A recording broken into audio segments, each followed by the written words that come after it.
ಗೋವಾದಲ್ಲಿ ಇಂದು ನಡೆದ ದೋಣಿ ದುರಂತದಿಂದ ಮನಸ್ಸಿಗೆ ತುಂಬ ನೋವಾಗಿದೆ ಸ್ನೇಹಿತರೆ. ಅದಕ್ಕೋಸ್ಕರ ಈ ಒಂದು ವಿಡಿಯೋವನ್ನು ಮಾಡ್ತಾಯಿದ್ದೀನಿ. ಮಾಲೀಕನ ಅತಿಯಾದ ದುರಾಸೆಯಿಂದ ಹೆಚ್ಚು ಕಡಿಮೆ 107 ಜನರನ್ನು ಒಂದೇ ದೋಣಿಯಲ್ಲಿ ತುಂಬಿಕೊಂಡು ಸಮುದ್ರದ ಮಧ್ಯಕ್ಕೆ ಬರ್ತಾ ಇದ್ದಾರೆ. ಬರಬೇಕಾದ್ರೆ ಆ ಓವರ್ಲೋಡ್ ಕಾರಣದಿಂದ ದೋಣಿ ಸಮುದ್ರದಲ್ಲಿ ಮುಳುಗ್ತಾ ಇರ್ತಕ್ಕಂಥ ಒಂದು ಸನ್ನಿವೇಶವನ್ನು ಗಮನಿಸಿ ತಾವು.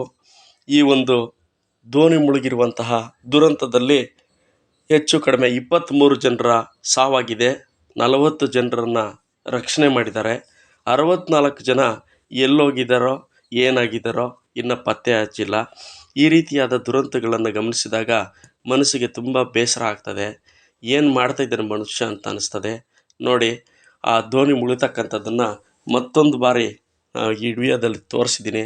ದಯವಿಟ್ಟು ತಾವೇನಾದರೂ ಈ ಥರ ನೌಕಾಯಾನ ಮಾಡಿದಾಗ ಸಮುದ್ರದಲ್ಲಿ ಓಡಾಡಿದಂತಹ ಸಂದರ್ಭದಲ್ಲಿ ಈ ಓವರ್ಲೋಡ್ ಆಗಿರ್ತಕ್ಕಂಥ ಬೋಟ್ಗಳ ಬಗ್ಗೆ ಗಮನ ಇರಲಿ ಅಂತ ತಿಳಿಸ್ತಾ ನನ್ನ ಮಾತನ್ನು ಮುಗಿಸ್ತಾ ಇದ್ದೀನಿ. ಧನ್ಯವಾದಗಳು.